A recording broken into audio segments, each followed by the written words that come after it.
I'm a huge fan of the Brotherhood of Steel and Power Armor, so I figured why not do both in one quick video. I do have separate videos planned for both the Brotherhood and Power Armor, but I really wanted to talk about them as soon as possible, so I settled on this idea for the time being while I work on a current larger project. This video will be going over only the Power Armor the Brotherhood of Steel uses specifically. Oh, and real quick, if you're interested, I now have a Discord server for those who want to join. First, let's briefly cover both the Brotherhood of Steel and Power Armor. The Brotherhood of Steel, commonly abbreviated as BOS, is a post-apocalyptic technology-centric paramilitary organization with chapters spread throughout the former United States. It was established by Captain Roger Maxson, a rogue US Army officer, shortly after the Great War. The Brotherhood's primary mission is to safeguard advanced technology and oversee its usage. They hold the belief that humanity cannot be trusted with tools capable of self-destruction and work to prevent another catastrophic event by securing such technologies. Although generally isolationist, the Brotherhood has played a significant role in the history of the Wasteland.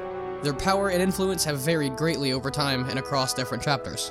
Power Armor, also known as Powered Armor, Powered Combat Infantry Armor, or Powered Infantry Armor, is a specialized personal unit designed for combat and heavy labor roles, akin to an infantry fighting vehicle. The development of Power Armor began prior to the Great War in 2065, led by United States defense contractors such as Westtech. Both pre- and post-war, Power Armor is regarded as the pinnacle of personal defense technology, offering exceptional protection against energy weapons, ballistics, and radiation, while significantly enhancing the wearer's strength. Later developments led by organizations like the Garahan Mining Company and the Enclave introduced their own unique Power Armor models. It is often characterized as a type of mechanized infantry gear. Few factions possess the resources to maintain or deploy Power Armor in significant quantities, and even fewer have the capabilities to produce them. The most prominent users of the Power Armor are the Brotherhood of Steel and the Enclave. Other factions, such as the NCR, Commonwealth Raiders, and the Gunners also utilize Power Armors to a lesser extent. Now that those are out of the way, let's discuss the specific armors the Brotherhood uses. The T-45 Powered Combat Infantry Armor, commonly referred to as Power Armor, was the first of its kind created by Westtech and deployed during the Sino-American War. Introduced in 2067 on the Alaskan front to counter the Chinese offensive, the T-45 marked a turning point in modern warfare. Its development, which began in August 2065, was expedited, leading to the release of a model that lacked the mobility of later versions. However, its ability to wield heavy ordnance and provide exceptional protection redefined combat. While China quickly sought to develop its own Power Armor, it lagged behind the technological advancements of the T-45. This initial model was essentially a stopgap, utilizing existing technology and manufacturing methods to meet wartime demands. Despite known flaws, such as a critical vulnerability beneath the chest plate, Westtech, under the flagship of Bud Askins, rushed production to meet immediate military needs. Over time, upgrades migrated the mobility issues of early production runs, and the T-45 became a mainstay of American Power Armor units. A variant called the T-45D had defining features, such as the ability to enable operators to handle crew-served weapons and heavy ordnance independently. Though the armor itself did not include built-in weaponry, it allowed soldiers to use any infantry-operated firearms effectively. Production was another key advantage. The steel plating offered significant defense against small firearms. This use of readily available materials facilitated rapid production and development. However, as the Sino-American War continued, the T-45's limitations in firepower and protection became apparent. The introduction of the more advanced T-51 model in 2076 ultimately relegated the T-45 to a traditional role, though it remained critical to the US military's efforts during the conflict. Original prototypes of the T-45, intended for preservation at the Museum of Technology in 2078, survived the Great War. Harold Frost, one of the original designers, later contributing to the creation of the excavator Power Armor for the Garahan Mining Company. Following the Great War, the T-45D became a rare and valuable asset, primarily used by the Brotherhood of Steel and its offshoot factions. Notably, the largest caches were operated by the rogue Lions Brotherhood of Steel and the loyalist Outcasts in the capital Wasteland. The T-45 was designed for a single operator and modeled after the human silhouette. It consisted of three primary layers. The innermost layer was a black bodysuit providing effort, insulation, and basic injury protection. The second layer, known as recon armor when used independently, was a full body suit made of durable fabric with integrated metal plating, serving as the chassis for attaching armor and hardware. The recon armor included essential components such as attachment points and power cell plugs at the neck, crucial for operating the full power armor. The outermost layer comprised heavy armor plating constructed from titanium panels combined with the heat shield. This plating protected the internal motor systems, fusion core power supply, and other vital components that allowed the operator to carry heavy ordnance and withstand the armor's weight. Rubber-coated coupling shielded the joints, while the abdomen featured flexible armor reinforcement with kinetic dampeners for a balance of protection and agility. The breastplate housed radiation scrubbers connected to the rear module by a pair of hoses. The helmet, made of the same material as the armor, included an air filter with a voice modulator, a bulletproof eye slit made of ballistic glass, and rubberized hoses supplying filtered air. Additional peripherals, including a targeting system powered by a fusion battery, a drop-down sight viewer, an electric lamp, and external connection ports for situational awareness. The T-45 could be customized with various modifications, such as prism shielding, lead plating, photovoltaic coatings, or winterized finishes. Its lining could also be upgraded for additional protection.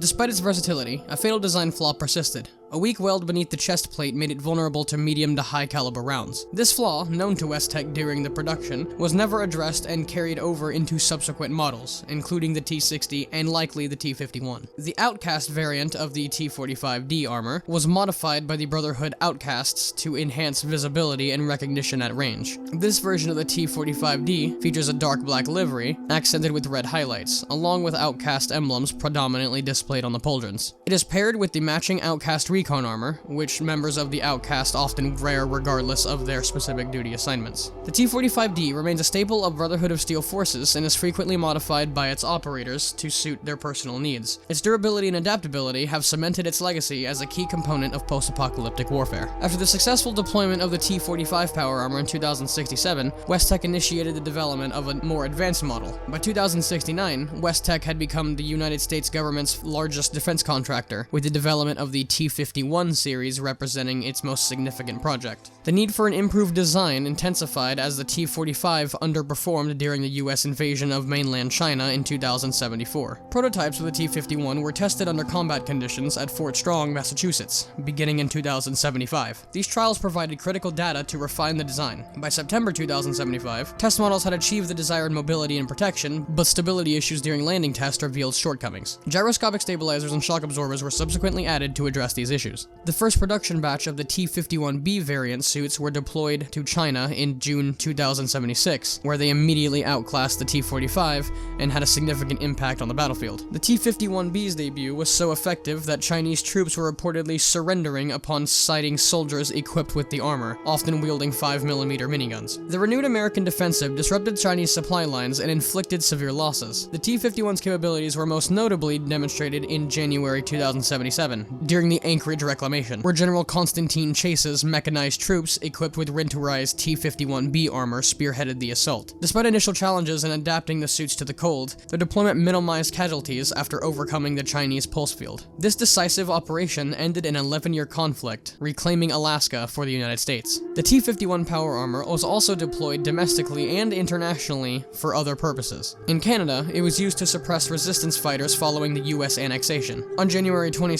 2077, the first domestic use of power armor occurred during protest and quarantine enforcement, with veterans of China and Alaska turning against their own citizens. These actions led to widespread desertions as food riots and unrest escalated across North America. While the T-51 power armor became synonymous with the US victory at Anchorage and was considered the peak of pre-war power armor design, it was not the most advanced model in the active service by the time of the Great War. That distinction went to the T-60 series, which was deployed after the Battle of Anchorage and became more commonly used in military operations leading up to the war. After the Great War, the T-51 was adopted by various factions of the Wasteland, including the Brotherhood of Steel, Mercenaries, and the Enclave. The T-51 power armor is celebrated for its versatility and state-of-the-art design, excelling in various combat scenarios. Its key strengths include enhanced operator strength, exceptional protection, and relatively lightweight construction, granting superior speed and mobility to achieve optimal performance. The armor must be custom fitted for each user, ensuring it functions as an extension of their body. The T-51's base frame is powered by a back-mounted TX-28 microfusion pack, producing 60 kilowatts of energy. This powers the high-flow hydraulic system, which enhances the operator's strength and enables the use of heavy weapons such as miniguns. The armor shell is constructed from a polylaminate composite capable of absorbing over 2,500 joules of kinetic energy. A 10-micron ablative silver coating provides additional defense against lasers and ionizing radiation. The router design further enhances protection by improving deflection, and the armor's durability can be increased through a specialized hardening process. The helmet offers comprehensive head protection with a bullet-resistant visor, though it remains vulnerable to high-caliber rounds. Standard features include ear ports for accessory mounting, a drop-down visor, and a head-mounted light for low visibility conditions. The armor can be fully sealed, allowing the operator to function in contaminated or irradiated environments for extended periods. Additionally, a recycling system converts urine into portable water, enabling survival for weeks without external water supplies. The most common pre-war version of the T-51 featured an olive green livery on the breastplate and pauldrons, with light gray tones on the limbs and helmet. After the war, a Brotherhood of Steel T-51B variant became the standard service armor in New California and the Lost Hills chapters. These suits, often pale gray due to faded paint, were kept in excellent condition, free from rust and damage typical of wasteland models. The Brotherhood sigil was prominently displayed on the left pauldron, adhering to their standard practice. The Ultracite power armor was developed by the Brotherhood of Steel after the Great War as an effort to harness the anti-scorch properties of Ultracite.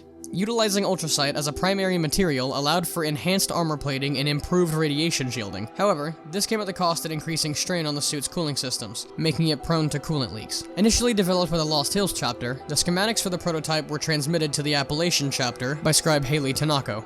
These schematics were not ready for production, requiring further refinement by Appalachia's scribe Grant McNamara. Scribe McNamara successfully addressed most design flaws and believed he had resolved the cooling system issues, although he could not confirm this without constructing and testing a prototype. Despite his efforts, the Appalachian chapter was unable to produce a prototype due to challenges in obtaining the necessary components, and they were ultimately wiped out by the Scorched. Similarly, the Lost Hills chapter never produced the armor, as communication satellites failed, severing contact, and Ultracite, critical for the suit, was a resource unique to the Appalachian region. The Ultracite armor resembles the T-51B armor, but features notable modifications. This includes additional plating bolted to the pauldrons, a thickened breastplate with added vents, and a helmet design with an elongated muzzle and split lenses. The T-60 series of powered combat infantry armor is an evolution of the T-45 power armor design. Developed as part of West Tech's long-standing defense contract with the US government, the T-60 underwent quiet testing before being introduced into service. Following the conclusion of the Battle of Anchorage, the T-60 was rapidly deployed just months before the nuclear apocalypse and became widely utilized by the US Army across all theaters,